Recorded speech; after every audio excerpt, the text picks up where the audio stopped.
Simon Parkes is a politician. He's a Labour councillor for Whitby in Yorkshire, which means he's very much in the public eye. He was planning to run to be a member of Parliament, and he didn't come to that in the end. He didn't talk much about it, but he decided not to become their candidate for that area. Let's say, I mean, someone in the public eye like him. I mean, I think whenever you start talking about these subjects, you know, it affects your social life. It affects how you relate to your friends and family, and it's very tempting just to keep your mouth shut, bite your tongue, in order not to rock the boat in that department. Now, for someone who's famous and who's in the public eye a lot, there's additional challenges that I think people who are not famous don't have to face, and I think there's there are additional obstacles to overcome. And good examples, of course, of people who have resisted these obstacles is David Icke, who of course was a famous footballer. There's others like Charlie Sheen, people who've spoken out about 9/11. Simon and I have something in common. That is, we were featured in the Sun newspaper and taken the piss out of. So I kind of know how he feels in a way, although I'm not famous or not a politician like him, luckily. But I did lose my job over the incident. So there's always a price to pay. But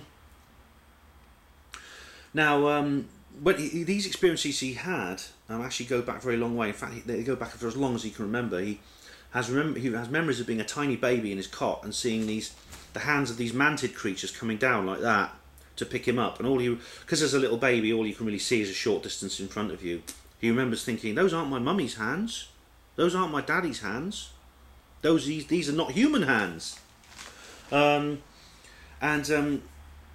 often saw, as a child, an owl appear in his bedroom. Now, aliens often appear as an owl, as an animal. Now, when I talk about Mike Oram later on, you'll see more about that. Owls are very common. I mean, in the film The Fourth Kind, which I review on HPANWO TV, you'll see actually that in this film the creature appears as an owl.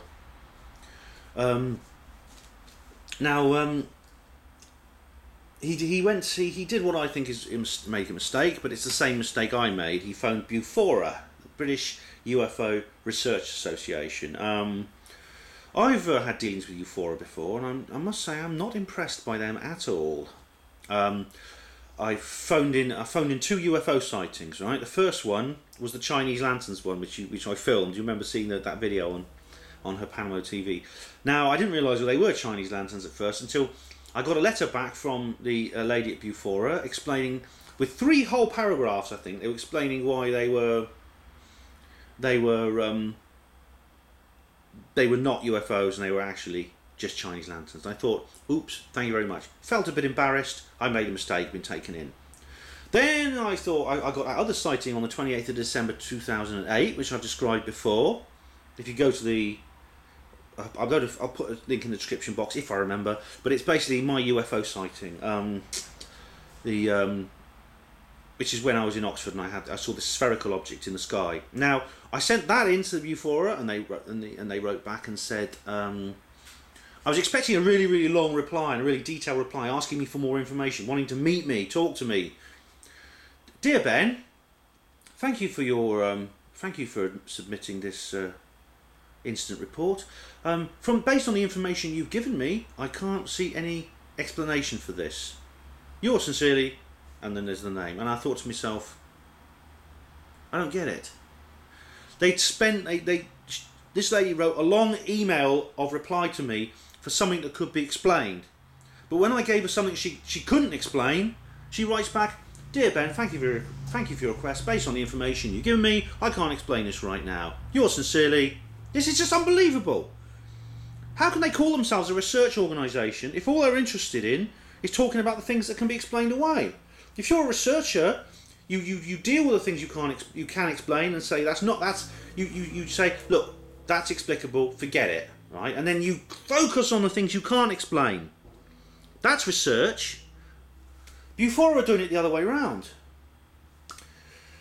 Anyway, I'm going to their conference in a couple of weeks anyway, so I'll let you know what they're like. I mean, I felt oddly compelled to go along. You know, it might be Interesting.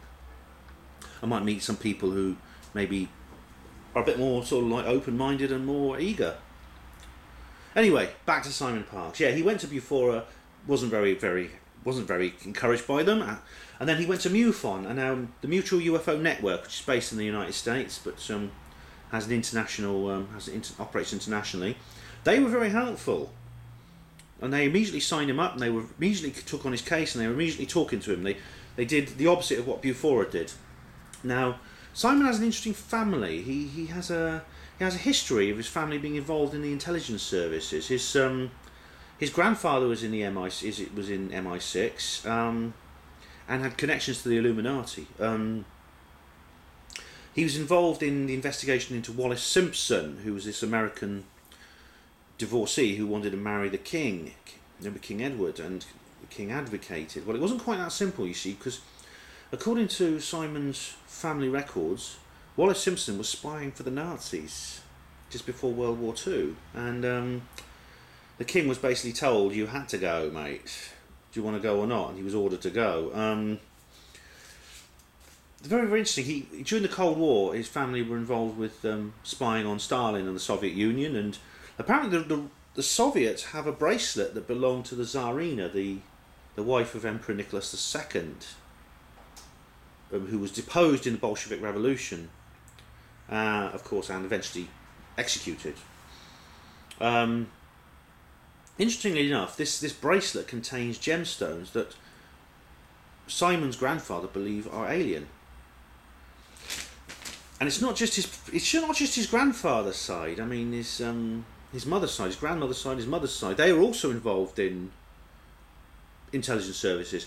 His mother worked for a company called G.F. Redfern, and she was a typist and secretary and things like that. But she was bringing up Simon on her own because the father had walked out. She was recruited by MI5 and offered a lot of money. She was saying, we'll double your salary tax free, which is of course an offer they often make.